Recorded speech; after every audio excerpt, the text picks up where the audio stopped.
السلام علیکم دوستو، میرا نام ہے اسامہ رشید اور آپ لوگ دیکھ رہے ہیں یوٹیوب چینل انفوٹیک ہب۔ حضرت داؤد علیہ السلام اللہ کے پیغمبر گزرے ہیں جن کو اللہ تعالیٰ نے بنی اسرائیلیوں پر حکومت عطا کری تھی، اور حضرت داؤد علیہ السلام کا نسب حضرت اسحاق علیہ السلام سے جا کر ملتا ہے۔ حضرت داؤد علیہ السلام کی قوم کی تعداد تقریباً 70,000 تھی، اور یہ قوم سمندر کے کنارے بلا نامی بستی میں آباد تھے، اور اس بستی کو اللہ تعالیٰ نے بہت ساری نعمتوں سے نواز رکھا تھا۔ یہ لوگ جس سمندر کے کنارے آباد تھے وہاں پر کثرت کے ساتھ مچھلیاں پائی جاتی تھیں، اس لیے یہ مچھلیاں ان لوگوں کا ایک طرح سے گزر بسر بھی تھی، جس کا یہ شکار کر کے بازاروں میں بیچا کرتے تھے اور ان کو کھایا بھی کرتے تھے۔ لیکن زیادہ نعمتیں ملنے کی وجہ سے یہ قوم گناہوں میں مبتلا ہو گئی اور اللہ کی یاد سے دور ہو گئی۔ تب اللہ تعالیٰ نے اس قوم کا امتحان لینے کے غرض سے ان لوگوں پر ہفتے والے دن شکار کرنے کو حرام کر دیا، یعنی اتوار سے لے کر جمعے تک جتنا بھی شکار کرنا ہو کر سکتے تھے، لیکن سوائے ہفتے والے دن کو چھوڑ کر۔ جب یہ حکم نازل ہوا تو ان لوگوں نے ایسا ہی کرنا شروع کر دیا، لیکن سمندر میں مچھلیوں کی زیادہ تعداد صرف ہفتے والے دن ہی پائی جاتی تھی۔ باقی دنوں میں سمندر میں مچھلیاں بہت کم دکھتی تھیں اور شکار بھی نہیں ہو پاتا تھا، جس کی وجہ سے ان کا گزر بسر کم ہوتا جا رہا تھا۔ ہفتے والے دن اتنی مچھلیاں ہوتی کہ وہ سمندر کے ساحل کے کنارے تک آ جاتی۔ شیطان نے اس موقع کا فائدہ اٹھایا اور ان لوگوں کے دماغ میں ایک خیال ڈالا، وہ یہ کہ ہفتے والے دن ہم سمندر میں جال بچھا دیا کریں گے اور اتوار والے دن ہم ان مچھلیوں کو نکال لیا کریں گے۔ اور کچھ لوگوں نے سمندر سے لے کر اپنے گھر تک نالیاں بنا لی تاکہ مچھلیاں اس سے ہوتے ہوتے گھر کے کنارے تک آ جائیں اور تالاب کی شکل اختیار کر لیں، اور جب اتوار والا دن آئے تو ہم ان کا شکار کر لیں۔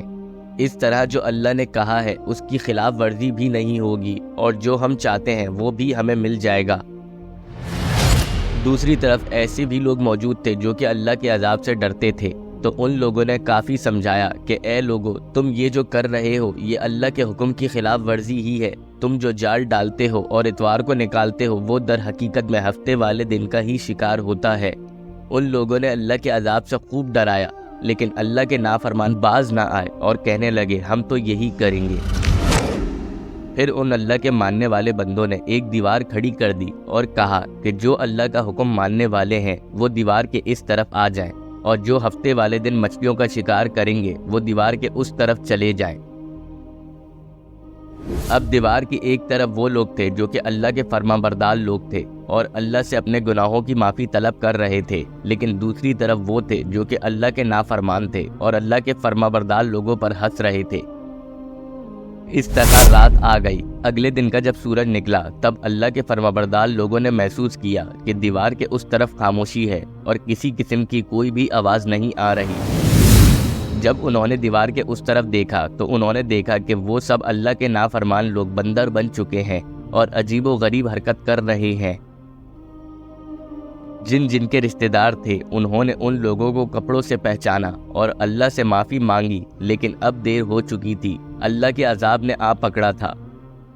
وہ لوگ جو بندر بن چکے تھے وہ کچھ بھی کھا پی نہیں رہے تھے، اور اسی وجہ سے کچھ دنوں بعد وہ سب ہلاک ہو گئے۔ کچھ محققین کا ماننا ہے کہ یہ بندر کی پیدائش عام جانوروں کی طرح نہیں ہوئی، بلکہ یہ تبدیل شدہ نسل ہے، یعنی یہ وہی نسل ہے جس کو اللہ نے بندر بنا دیا تھا، اور آج تک انہی کی نسلیں اس طرح بندر ہیں اور اپنی سزا بھگت رہے ہیں۔ لیکن ایسا نہیں ہے، تاریخ میں ملتا ہے کہ اس وقت سے پہلے بھی بندروں کا وجود موجود تھا۔ اگر آپ لوگوں کو ہماری یہ ویڈیو پسند آئی ہو تو لازمی ہمارے چینل کو سبسکرائب کر دیں۔ ابھی کے لیے ہمیں دیں اجازت، اپنا بہت سارا خیال رکھیے گا۔ اللہ حافظ۔